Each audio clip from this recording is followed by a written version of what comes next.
করি।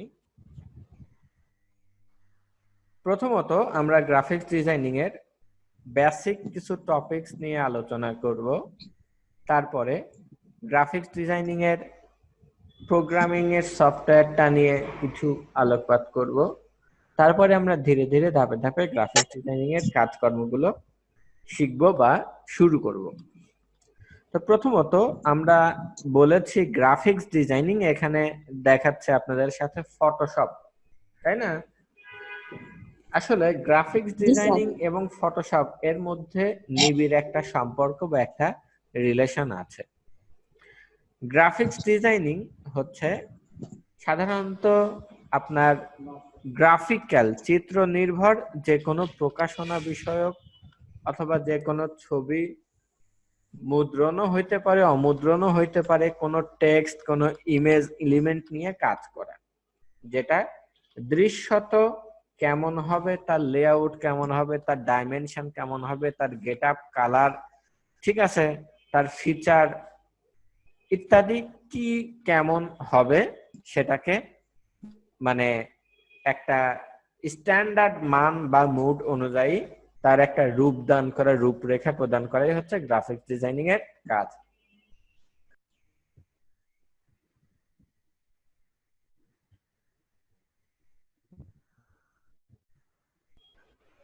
Photoshop tutorial নিয়ে আমি একটু বলি। ফটোশপ হচ্ছে গ্রাফিক্স ডিজাইনিং টিউটোরিয়াল বা সফটওয়্যারের একটা অংশ। সাধারণত আমরা যে ধরনের ইমেজ এডিটিং বা ইমেজ নিয়ে কাজ করি সেক্ষেত্রে গ্রাফিক্স ডিজাইনিং একটা অংশ বা গ্রাফিক্সের একটা অংশ হিসেবে থাকে। সাধারণত আমরা দৃশ্যত যে কয় রকমের ছবি বা পিকচার বা ইমেজ এলিমেন্ট দেখি সেটাকে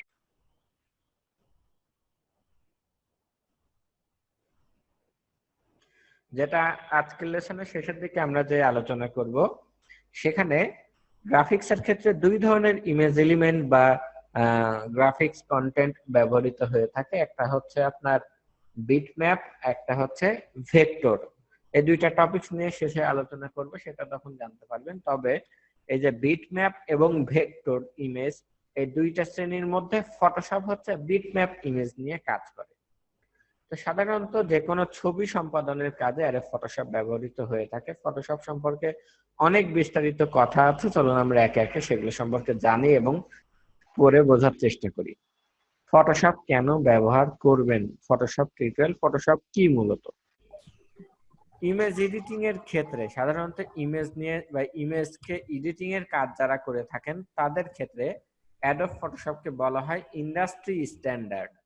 ইন্ডাস্ট্রি স্ট্যান্ডার্ড বলতে সব থেকে বস্তুনিষ্ঠ এবং সব থেকে গুরুত্বপূর্ণ ফিচার বা প্রোগ্রাম।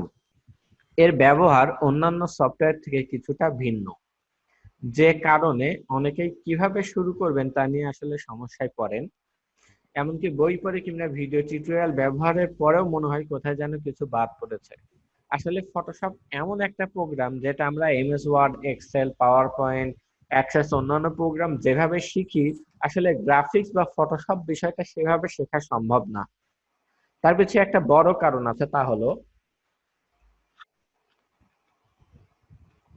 আসলে গ্রাফিক্স ডিজাইনিং এটা এত বড় একটা সফটওয়্যার, আপনি যদি এক কর্নার থেকে ধরেন শেষ করতে যদি চান অপর কর্নার পর্যন্ত পৌঁছাইতে আপনি 5 বছরেও শেষ করতে পারবেন না। এটা এত বড় একটা প্ল্যাটফর্ম, এত কিছু জানার আছে, এত বৈচিত্র্যের মধ্যে আছে। প্রতিনিয়ত আপ টু ডেট হচ্ছে, নতুন ভার্সন আসতেছে, নতুন সংস্করণ আসতেছে, নতুন ফিচার যোগ হচ্ছে, তাহলে আবার আর একটা ভার্সন আসতেছে, আবার নতুন ফিচার যোগ হচ্ছে, আবার নতুন কিছু যোগ হচ্ছে, নতুন টপিকস আসতেছে, এভাবে day by day regular up to date হচ্ছে। তবে বর্তমানে গ্রাফিক ডিজাইনের ক্ষেত্রে গ্রাফিক ডিজাইনের অন্যতম সফটওয়্যার হচ্ছে অ্যাডোব ফটোশপ, যেটা ছাড়া আসলে গ্রাফিক ডিজাইনের কাজটি কল্পনাই করা যায় না। এখন আসি ফটোশপ কেন ব্যবহার করবেন সেটা নিয়ে আমরা জানি।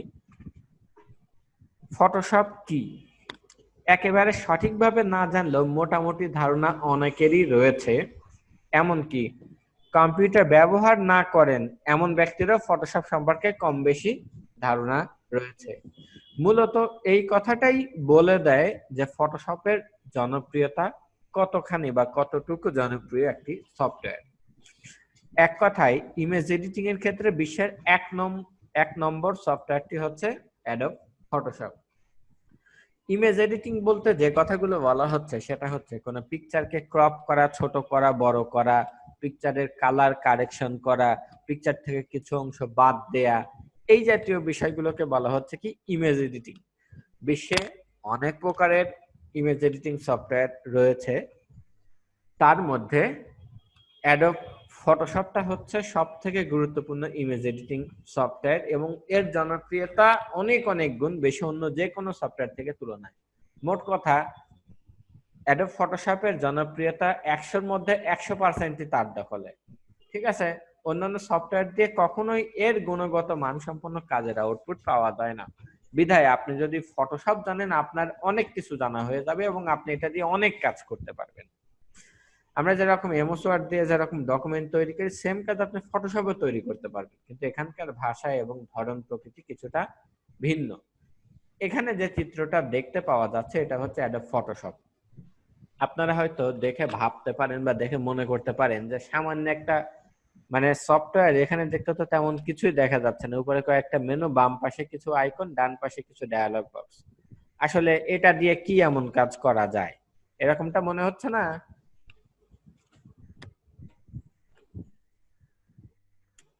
এই যে প্রোগ্রামটা অ্যাডোব ফটোশপ, জি স্যার। এটা সাইজগত দিক থেকে প্রায় মানে 1 গিগাবাইটেরও উপরে, প্রায় 2 গিগাবাইটের কাছাকাছি এর ফাইল সাইজটা ভার্সন। জাস্ট একটা সফটওয়্যারই এত বড় মাপের সফটওয়্যার, যেখানে আপনার MS word, Excel, Access, PowerPoint, Outlook, InfoPath, OneNote, ঠিক আছে, তারপরে ভিজিও, এরকম আরো 14-15টা সফটওয়্যার মিলে হচ্ছে 700-800 মেগাবাইট, যেটা ধরেন অফিস প্যাকেজ। আর এখানে অ্যাডোব ফটোশপ প্রোগ্রামটাই ধরেন প্রায় 2 জিবির কাছাকাছি, 1 জিবিরও 1.5 জিবিরও বেশি। তার মানে বুঝতে পারতেছেন যে ফটোশপের সাইজ, সফটওয়্যারটার সাইজটাই অনেক বড়। আর মূল যেটা বিষয় সেটা হচ্ছে এর উপরে যে মেনুগুলো দেখা যাচ্ছে, এই মেনুর মধ্যে হিউজ টপিকস, হিউজ রিসোর্স এবং হিউজ কাজের টাইপ বা বৈশিষ্ট্য রয়েছে, যেগুলা আমরা একে একে একে একে কাজ করতে করতে শিখতে পারবো। ঠিক আছে, তাহলে এখানে অ্যাডোব ফটোশপ প্রোগ্রামটা আমরা দেখতে পেলাম। এখন আসি গ্রাফিক্স ডিজাইনিং, যারা পেশা অথবা চাকুরি করেন, ডিজাইনাররা হিসেবে কিংবা অর্থ উপার্জনের জন্য নিজে কাজ করেন, তারা ফটোশপ ব্যবহার করেন।